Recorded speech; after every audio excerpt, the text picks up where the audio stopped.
नमस्कार दोस्तों, स्वागत है आपका आपके अपने चैनल महाविद्या एकेडमी में। हम यूपी ट्रिपल एससी मुख्य सेविका के लिए घटना चक्र की बुक को कंप्लीट कर रहे थे, जिसमें इस टाइम हम आपका चैप्टर नंबर पढ़ रहे थे सेकंड, जो है आपका विवाह, परिवार, जाति, लिंग की असमानता, धर्म और भाषाएं। ठीक है, आज इस चैप्टर का ये लास्ट पार्ट है। इसकी थ्योरी हम ऑलरेडी कंप्लीट कर चुके हैं 6-7 वीडियोज में, और इसके जो एमसीक्यूज थे, जो इसके क्वेश्चन थे, इसके 4 पार्ट्स थे। ठीक है, 3 पार्ट्स आपके आ चुके हैं, ये आपका लास्ट पार्ट है उसी का। देखिए पहला क्वेश्चन, देखिए पहला क्वेश्चन है, एक हिंदू परिवर्तित नहीं कर सकता है, वह है क्या? पैतृक घर, वर्ण, जाति या धर्म। देखिए चैप्टर में आपको पढ़ाया गया था क्या, जो जाति है क्या है, मजूमदार का एक स्टेटमेंट था क्या, कि जाति एक बंद वर्ग है, यानी कि इससे बाहर या इसके अंदर जाना पॉसिबल नहीं है, यानी कि इसको परिवर्तित करना पॉसिबल नहीं है। ठीक है, देखिए जाति क्या है, जाति जैसे आप जिस जाति के हैं, ठीक है, आप में से मतलब जितने लोग देख रहे हैं अलग अलग जाति के लोग होंगे सारे। ठीक है, तो आपकी जो जाति है वो जाति आपने खुद डिसाइड नहीं की है। ठीक है, कि मैं इस जाति में जन्म लूंगा या लूंगी। ठीक है, आपकी जो जाति है वो आपके जन्म द्वारा स्वतः निर्धारित हो गई है। ठीक है, अपने आप आपको मिल गई है। तो जो जाति है ये क्या है, वो परिवर्तित नहीं की जा सकती है। क्या? जाति। आपने धर्मांतरण सुना होगा, ठीक है, कि आदमी ने अपना धर्म परिवर्तित कर लिया, लेकिन इंसान ने अपनी जाति परिवर्तित कर ली, ये आपने नहीं सुना होगा। आगे देखिए, एक हिंदू जिस जाति में जन्म लेता है उसी जाति का सदस्य हो जाता है, वह जाति को परिवर्तित नहीं कर सकता। नेक्स्ट क्वेश्चन देखिए, नेक्स्ट है, जाति व्यवस्था का आधार है धर्म, कर्म, जन्म या सामाजिक संगठन। तो देखिए आपको ऑलरेडी बताया जा चुका है कि जो जाति व्यवस्था है इसका आधार क्या है, जन्म है। कोई व्यक्ति ये डिसाइड नहीं करता है कि वो किस जाति में जन्मेगा। ठीक है, जो जाति होती, एक बालक जिस जाति में मतलब जिस घर में जन्म लेता है, एक बच्चा, पुत्र या पुत्री जिस घर में जन्म लेता है, वो उसी जाति का स्वतः हो जाता है। तो जाति किसके द्वारा निर्धारित होती है? जन्म के द्वारा। देखिए, जाति का आधार जन्म है। एक जाति के सदस्य एक विशेष जाति में जन्म लेने के कारण ही उसके सदस्य होते हैं। इस प्रकार एक ही जाति में विभिन्न प्रकार की योग्यता, कुशलता और आर्थिक स्थिति वाले सदस्य होते हैं। नेक्स्ट क्वेश्चन देखिए, नेक्स्ट है, लुई ड्यूमा ने जाति को निम्नलिखित में से किस आधार पर संप्रत्यकृत किया है? ठीक है, सामाजिक विभेदीकरण एवं अस्पृश्यता, वर्ग एवं असमान शक्ति संबंध, पवित्र व अपवित्र द्वंद्वात्मक विरोध या कार्यपरक एकता एवं विभेदीकरण। लुई ड्यूमा ने जाति को निम्नलिखित में से किस आधार पर संप्रत्यकृत किया है? तो ये किया है आपका ऑप्शन नंबर सी, पवित्र एवं अपवित्र का द्वंद्वात्मक विरोध। ठीक है, आगे देखिए इसका एक्सप्लेनेशन देखिए। लुई ड्यूमॉन्ट जाति प्रथा पर आधारित असमानता को एक विशेष प्रकार की असमानता मानते हैं। ड्यूमा के अनुसार जाति सोपान के लिए पवित्र यानी कि शुद्धता और अपवित्र यानी कि अशुद्धता का विचार प्रमुख है। आपसे क्वेश्चन पूछा सकता है क्या, कि जाति को पवित्रता और अपवित्रता या शुद्धता या अशुद्धता के आधार पर किसने वर्णित किया है? तो ये किया है लुई ड्यूमा ने। नेक्स्ट देखिए, नेक्स्ट है, निम्नलिखित में से किसने भारतीय समाज को जाति समाज के रूप में समझा है? B.R. अम्बेडकर ने, लुई ड्यूमा ने, आंद्रे बेते ने, ठीक है, या D.P. मुखर्जी ने। आपसे पूछा है किसने भारतीय समाज को जाति समाज के रूप में समझा है, तो अभी जस्ट ऊपर वाले क्वेश्चन में आपने देखा है किसने समझा है, ये समझा है लुई ड्यूमॉन्ट ने। ठीक है, एक्सप्लेनेशन देखिए इसका, ये है, लुई ड्यूमॉन्ट ने भारतीय समाज को जाति समाज के रूप में अध्ययन किया है। उनके अनुसार भारत एक ऐसा धार्मिक समाज है जो जाति व्यवस्था की शुद्ध संस्तरण व्यवस्था से परिचालित है। ये संस्तरण पवित्रता एवं अपवित्रता पर आधारित है।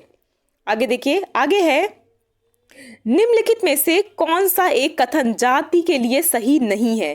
ठीक है, क्या पूछ रहा है? सही नहीं है पूछ रहा है आपसे। ठीक है, यानी कि कोई 3 कथन सही है और एक कोई कथन है जो गलत है, आपको वही कथन बताना है। देखिए, पहला है, जाति व्यवस्था में भोजन पर प्रतिबंध पाए जाते हैं। सेकंड है आपका, जाति व्यवस्था जन्म पर आधारित है। तीसरी है, जाति व्यवस्था में संस्तरण पाया जाता है, यानी कि ऊंच नीच, ऊंची जाति नीची जाति ऐसा पाया जाता है। या डी, जाति व्यवस्था में संस्तरण नहीं पाया जाता। देखिए, तो जाति व्यवस्था में भोजन पर प्रतिबंध पाया जाता है कि आपने सुना होगा जो ब्राह्मण है वो क्या है, जो मांसाहारी चीजें नहीं खाते हैं, ठीक है। इस तरह की चीजें हम सुने, जो अलग अलग जातियां हैं उनमें अलग अलग तरह की चीजें हैं, बहुत सारी जातियां वो अलग अलग चीजें नहीं खाती हैं, तो भोजन पर प्रतिबंध भी होते हैं। आपका जो ऑप्शन ए है, ऑप्शन ए आपका सही है। जाति व्यवस्था जन्म पर आधारित है, ये आप इसी वीडियो में 2 बार अभी पढ़ चुके हैं। जाति में संस्तरण पाया जाता है, ये भी आपको पता होगा क्या, कि जो जातियां हैं वो कुछ जातियां सवर्ण होती हैं, कुछ जातियां मध्यम होती हैं, कुछ जातियां निम्न होती हैं, तो ये चीजें आपको पता होगा। जैसे ब्राह्मण, क्षत्रिय, वैश्य, शूद्र होता है ना, 4 प्रमुख जातियां ही हैं, तो जो संस्तरण है वो भी, यानी कि जो स्तर है वो भी पाया जाता है। लेकिन ये जो आपका स्टेटमेंट ऑप्शन नंबर डी, जाति व्यवस्था में संस्तरण नहीं पाया जाता, ये क्या है, ये गलत है। और इसमें आपको क्या बताना है, वही बताना है, सही नहीं है, ठीक है, यानी कि आपको गलत बताना है। आपका ऑप्शन हो जाएगा बी। देखिए, एन के दत्त के अनुसार संपूर्ण जाति व्यवस्था की आधारभूत विशेषताओं को इस प्रकार समझा जा सकता है। किसके अनुसार, एन के दत्त के अनुसार। क्या क्या, एक जाति के सदस्य अपनी जाति के बाहर, देखिए आपका फर्स्ट पॉइंट है, एक जाति के सदस्य अपनी जाति के बाहर विवाह नहीं कर सकते, ठीक है।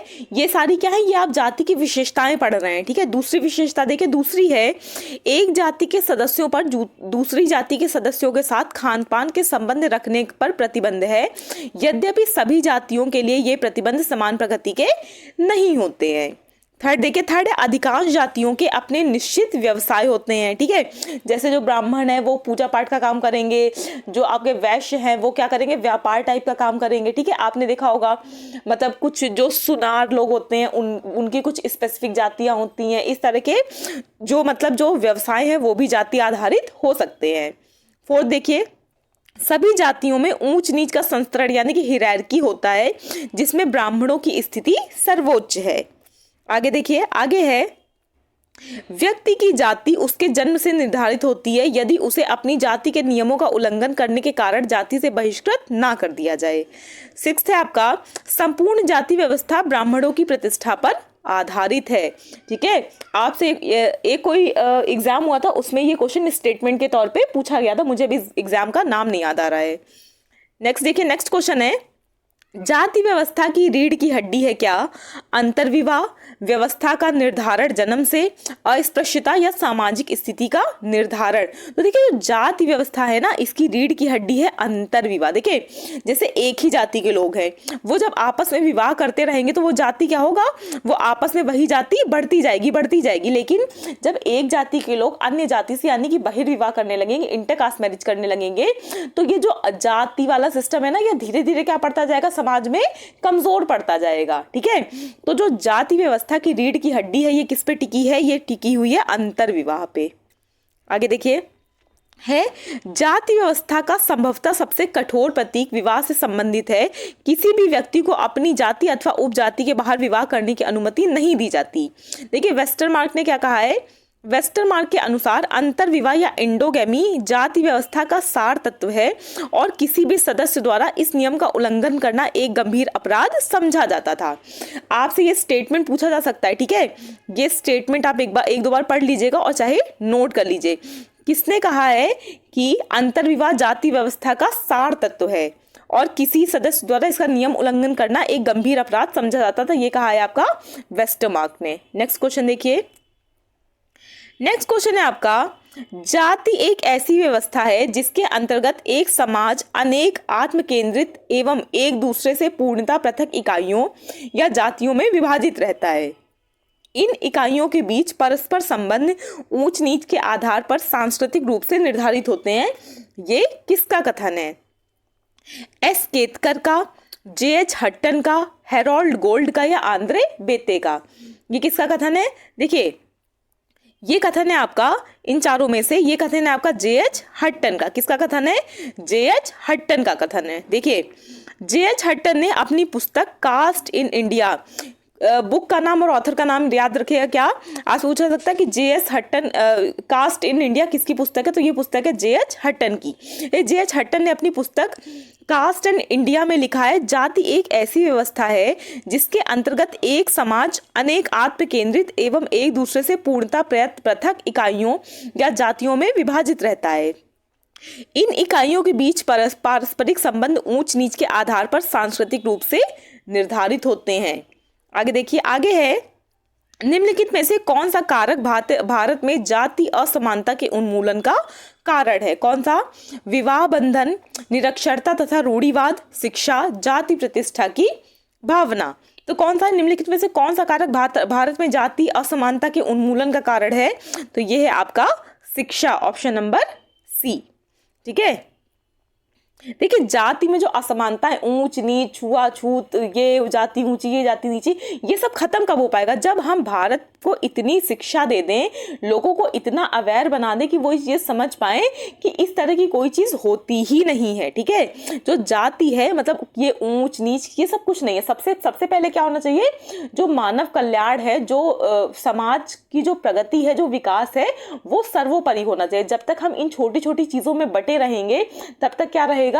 हम कमजोर रहेंगे। जब हम एक जातियों को सिर्फ एक हिंदू समूह के रूप में देखने लगेंगे, हिंदू समाज के रूप में देखने लगेंगे, हमारे धर्म की जो चरम सीमा है वो तभी प्राप्त हो पाएगी।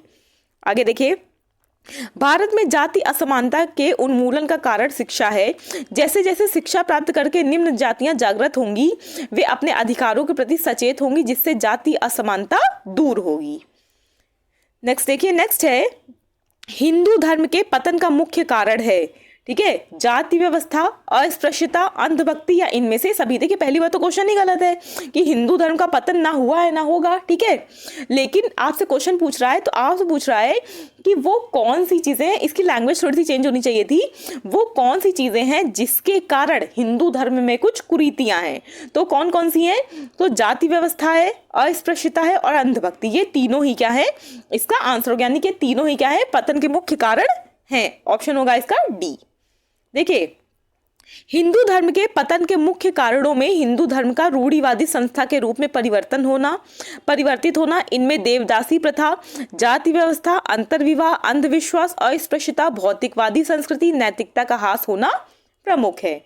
नेक्स्ट देखिए, नेक्स्ट है हिंदू धर्म से पृथक करके जाति को सही रूप से नहीं समझा जा सकता, क्योंकि यह हिंदूवाद ही है जो जाति को इसकी अभिमतियां हैं, सैंक्शंस है। ठीक है, सैंक्शंस देख लीजिएगा। एक सेकेंड, क्वेश्चन नंबर है आपका 70। हाँ, ये है आपका जो जाति को इसकी अभिमतियां यानी कि सैंक्शंस प्रदान करता है और पूरी व्यवस्था को उसका नैतिक अर्थ देता है। यह कथन है। आपसे पूछा ये जो स्टेटमेंट दिया हुआ है ये किसका स्टेटमेंट है? मैकाइवर एवं पेज का, मजूमदार एवं मदन का, रोनाल्ड रीगल का या बोल्टेमोर का? तो ये कथन है आपका ऑप्शन नंबर बी, मजूमदार एवं मदन का। ये किसका कथन है? इसका ऑप्शन होगा आपका मजूमदार एवं मदन, ऑप्शन नंबर बी।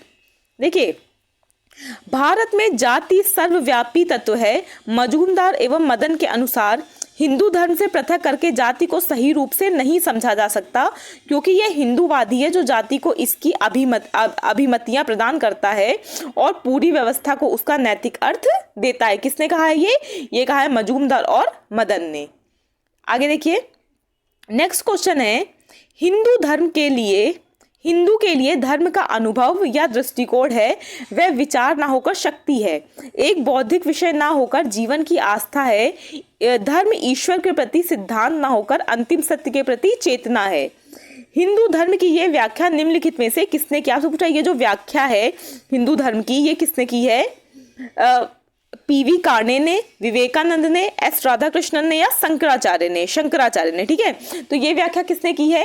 ये की है आपके ऑप्शन नंबर ए, पीवी कार्णे ने। यानी कि ये जो आपका एक्सप्लेनेशन दिया है हिंदू धर्म के रूप में, तो ये किसने दिया है? ये दिया है पीवी कार्णे ने। देखिए, पीवी कार्णे के अनुसार धर्म शब्द से शास्त्रकारों का अभिप्राय किसी ईश्वरीय मत अथवा संप्रदाय से नहीं, बल्कि जीवन के एक ऐसे तरीके अथवा आचरण की एक ऐसी संहिता से है जो एक व्यक्ति के रूप में तथा समाज का सदस्य होने के रूप में व्यक्ति की क्रियाओं को नियंत्रित करती है, तथा जिसका प्रयत्न व्यक्तित्व का क्रमबद्ध विकास करना और व्यक्ति को इस योग्य बनाना है कि वह मानव अस्तित्व के लक्ष्य को प्राप्त कर सके। प्रश्न का कथन पीवी कार्णे इस कथन का सार रूप है। नेक्स्ट देखिए, नेक्स्ट है धर्म केवल सुनने अथवा मान लेने की चीज नहीं है। जब समस्त क्या है? धर्म केवल सुनने व मान लेने की चीज नहीं है, जब समस्त मन प्राण विश्वास एक हो जाए तब उसे धर्म कहते हैं। ये कथन किसका है? ये कथन देखिए इंपॉर्टेंट है, ठीक है, ये जो स्टेटमेंट है ये इंपॉर्टेंट है। ये किसका है? ये है डॉक्टर राधाकृष्णन का, स्वामी विवेकानंद का, मैक्स मूलर का या पीवी कार्ने का। तो देखिए इतना बड़ा स्टेटमेंट कौन दे सकता है विवेकानंद जी के अलावा, ठीक है। तो ये किसका होगा? ये स्टेटमेंट है आपका स्वामी विवेकानंद का, ठीक है। इन्होंने क्या कहा था? धर्म क्या है? जब आपका मन मस्तिष्क और आपका जो मतलब जीवन का लक्ष्य है, जो आपके बिलीव्स हैं, जो आपकी आस्था है, वो सब एक हो जाएं और आपको मतलब क्या करें, एक ऐसी राह दिखा दें जो क्या हो, जो सिर्फ मानव कल्याण के लिए या जो सिर्फ परोपकार करने के लिए खुल जाए। तो इसको क्या, यही क्या है? यही धर्म है। किसने कहा है? स्वामी विवेकानंद ने कहा है। देखिए स्वामी विवेकानंद ने हिंदू धर्म की प्रकृति को अधिक स्पष्ट करते हुए कहा है, धर्म केवल सुन लेने या मान लेने की चीज नहीं है, बल्कि जब समस्त मन प्राण विश्वास एक साथ हो जाए तब इसी को हम धर्म कहते हैं।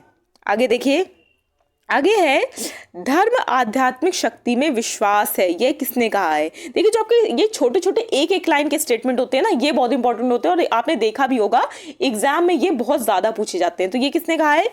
फ्रेजर ने, ईबी टायलर ने, दुर्खीम ने या वेबर ने? तो ये किसका स्टेटमेंट है? ये स्टेटमेंट है आपका ईबी टायलर का। धर्म आध्यात्मिक शक्ति में विश्वास है, ये कहा है आपका ईबी टायलर ने। देखिए मानव शास्त्री ईबी टायलर ने धर्म को परिभाषित करते हुए लिखा है, एक अलौकिक सत्ता में विश्वास क्या है? धर्म है। धर्म क्या है? एक अलौकिक सत्ता में विश्वासी धर्म है, या धर्म आध्यात्मिक शक्ति में विश्वास है। ये कथन है ईबी टायलर का। नेक्स्ट देखिए, नेक्स्ट है टायलर ने धर्म की व्याख्या किस दृष्टिकोण से की है? यानी कि जो टायलर का जो दृष्टिकोण था धर्म की व्याख्या करने का, वो क्या था? प्रकार्यात्मक, तात्विक, ऐतिहासिक या सामाजिक? तो देखिए जो टायलर ने धर्म की व्याख्या की है, ये की है तात्विक दृष्टिकोण के अनुसार, ठीक है। इसका आंसर हो जाएगा ऑप्शन नंबर बी, तात्विक। देखिए टायलर द्वारा की गई धर्म की व्याख्या तात्विक दृष्टिकोण को प्रस्तुत करती है। टायलर के अनुसार धर्म देवी देवताओं तथा अन्य अधिमानवीय प्राणियों जैसे पूर्वज अथवा आत्माओं के प्रति विश्वास और इनसे संबंधित कर्मकांड है, ठीक है। आपसे स्टेटमेंट पूछा जाता है कि धर्म देवी देवताओं तथा अन्य अधिमानवीय प्राणियों जैसे कि पूर्वजों और आत्माओं के प्रति विश्वास तथा इससे संबंधित कर्म कांड है। ये किसने कहा है? ये कहा है आपका ईबी टायलर ने, ठीक है। किसने कहा है? ईबी टायलर ने। नेक्स्ट क्वेश्चन देखिए, नेक्स्ट क्वेश्चन है आपका, ईबी टायलर की दृष्टि में निम्नलिखित में से कौन धर्म का सबसे पुराना स्वरूप है? प्रकृतिवादी, जीव सत्तावाद, एक सत्तावाद या एकेश्वरवाद? इनके अनुसार यानी कि ईबी टायलर के अनुसार जो धर्म का सबसे पुराना रूप है वो कौन सा है? तो ये है जीव सत्तावाद। देखिए पहले के लोग आपको पता होगा, आपने जब सिंधु घाटी की सभ्यता वगैरह इस चीजें पढ़ी हो तो पता होगा कि लोग किसकी पूजा करते थे? लोग पेड़ों की पूजा करते थे, पहाड़ों की पूजा करते थे, ठीक है। अलग अलग जो चीजें हैं उनकी पूजा करते थे, अग्नि देवता को मानते थे, सोम देवता को मानते थे। तो इस तरह की जो चीजें यानी कि जीव सत्तावाद में वो सबसे पहले विश्वास करते थे। देखिए ईबी टायलर ने अपनी पुस्तक प्रिमिटिव कल्चर, बहुत इंपॉर्टेंट पुस्तक है, क्या आप मतलब कम से कम 10 एग्जाम से पूछा गया होगा, जहां पर सोशियोलॉजी पूछी जाती है, यहाँ जहां पर धर्म से रिलेटेड चैप्टर्स सिलेबस में पूछा जाता है। क्या ईबी प्रिमिटिव कल्चर नामक पुस्तक किसने लिखी है? तो ये लिखी ईबी टायलर ने। देखिए ईबी टायलर ने अपनी पुस्तक प्रिमिटिव कल्चर में धर्म की उत्पत्ति के विषय में स्पष्टता अपना दृष्टिकोण प्रस्तुत किया। उनका धर्म का सिद्धांत आत्मावाद के सिद्धांत के रूप में जाना जाता है। इंपॉर्टेंट क्वेश्चन क्या क्या बनता है? देखिए आपसे पूछा था कि आत्मावाद, धर्म का आत्मावाद का सिद्धांत किसने दिया था? तो ये दिया था आपका ईबी टायलर ने। इस सिद्धांत के अनुसार धर्म आत्मा की धारणा से उत्पन्न हुआ, क्योंकि मनुष्य के बाद आत्मा का देहांतरण होता है और सोने के समय यह स्वतंत्र आत्माएं शरीर आत्मा से संपर्क स्थापित करती हैं। आगे देखिए नेक्स्ट क्वेश्चन है, नेक्स्ट है जब समाज में लिंग के आधार पर स्त्री और पुरुषों में भेदभाव किया जाता है तब इसे कहते हैं लैंगिक दुर्व्यवहार, लैंगिक दुराचार, लैंगिक असमानता या लैंगिक विकार।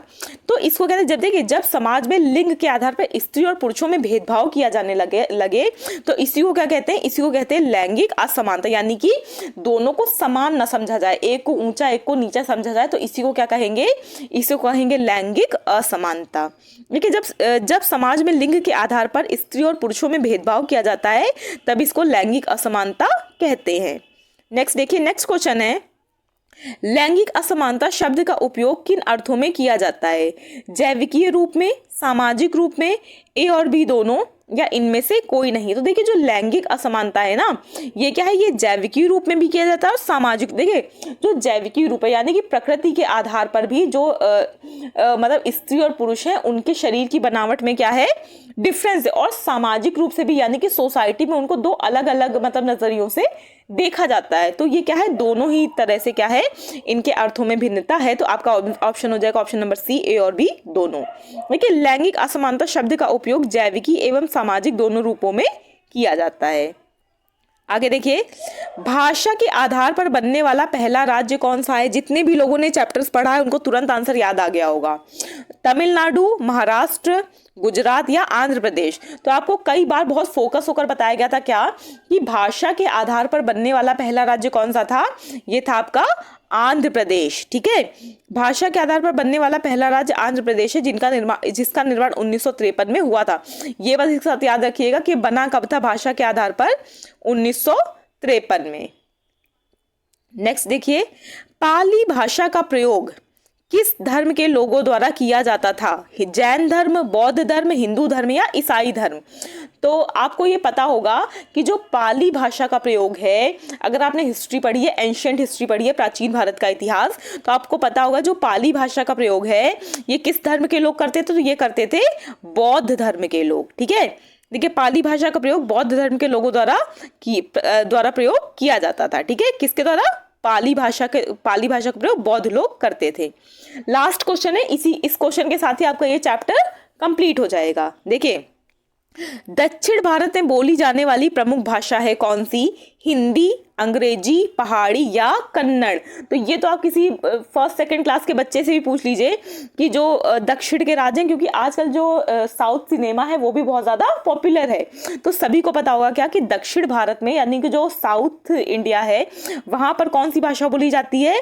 तो वहाँ की प्रमुख भाषा है कन्नड़। ठीक है, दक्षिण भारत में बोली जाने वाली प्रमुख भाषा क्या है?